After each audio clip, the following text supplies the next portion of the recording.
শুভ দুপুর বন্ধুরা, দুপুর হতে হতেই চলে আসলাম। আজকে থাকছে গরমের স্পেশাল একটি রান্না। আশা করছি সবাই দেখেই বুঝতে পেরেছেন আজকে থাকছে শুক্তো। এবার শুক্তো কিন্তু বিভিন্নভাবে রান্না হয়। আজকে আমি আমার মতো করে শুক্তো রান্না করব। মা অনেকদিন ধরেই বলছেন শুক্তো খাবে, শুক্তো খাবে।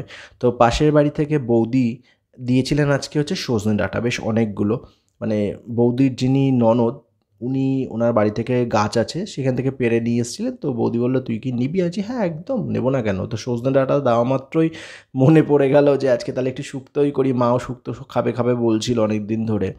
তো শুক্তোর জন্য যাবতীয় যা সবজি টুকটুক করে অল্প অল্প করে বাজার থেকে নিয়ে চলে আসলাম। খালি রাঙা আলুটা নিলাম না। তো রাঙা আলুর জায়গায় আমি একটু গাজর ব্যবহার করছি। শুক্তে আরও অনেক কিছু দেওয়া যায়, সিম এগুলো দেওয়াই যায়। তো আমার যতটুকু দেওয়া সম্ভব হলো অল্প পরিমাণে সব কিছুই দিলাম, দিয়ে দুপুরের রান্নাটা করব। তো সবজিগুলো সমস্ত কিছু খুব ভালো করে কেটে ধুয়ে নিয়েছিলাম। সেটাই প্রথমে তেলের মধ্যে অল্প অল্প করে নুন দিয়ে প্রত্যেকটা সবজি আমি ভাজা করে নিচ্ছি একদম হালকা করে। ভাজা না করলেও হয়, কিন্তু আমার মনে হয় একটু ভাজা করলে খেতে বেশ ভালো লাগে। অনেকেই কিন্তু শুক্তোতে যেটা করি আমরা, হলুদ দেয় না, লঙ্কাও দেয় না। কিন্তু কিছু কিছু ক্ষেত্রে অনেকেই আছেন যারা হলুদ ব্যবহার করেন, লঙ্কাও ব্যবহার করেন, মানে শুকনো লঙ্কা, স্বাদ আর গন্ধের জন্য। তো যাই হোক, আজকে লঙ্কা বা হলুদ কোনোটাই ব্যবহার না করেই শুক্তোটা করব, একদম সাধারণভাবে। তো যাই হোক, মোটামুটিভাবে কিন্তু সমস্ত সবজি এখানে ভাজা হয়ে গেছে। পেঁপে আর বেগুনটা একসাথে ভেজে নিয়েছি, কারণ পেঁপের পরিমাণটা আজকে কম ছিল।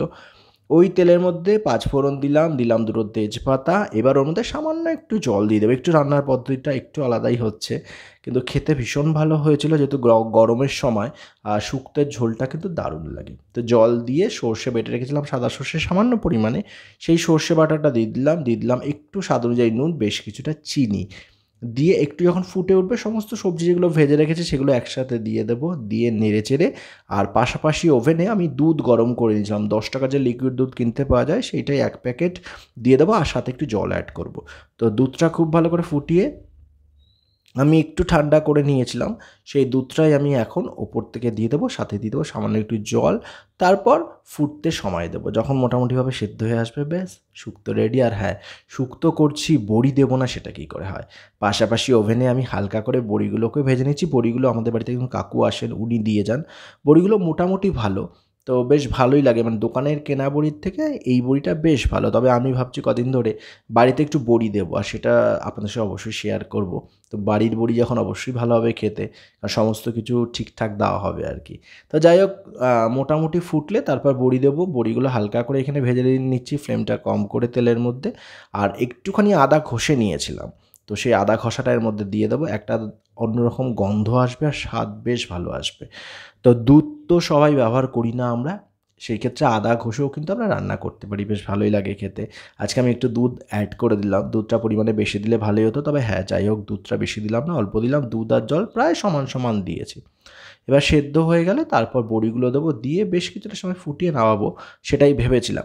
আর যেটা ভেবেছি সেটাই করলাম। ভাজা বড়িগুলো ওপর থেকে আমি দিয়ে দিলাম, দিয়ে নেড়েচেড়ে একটুখানি সময় নিচ্ছি ফুটিয়ে নেওয়ার জন্য। মোটামুটি দেখুন রেডি হয়ে গেছে কিন্তু। দেখলাম সমস্ত কিছু খুব ভালো করে সেদ্ধ হয়ে গেছে। এবার নামিয়ে নেব, পরিবেশন করব গরম ভাতের সাথে। তো কারা কারা পছন্দ করেন শুক্তো, আর কে কীভাবে, কে হলুদ ব্যবহার করেন বা শুকনো লঙ্কা রান্নায় ব্যবহার করেন নাকি, অবশ্যই জানাবেন।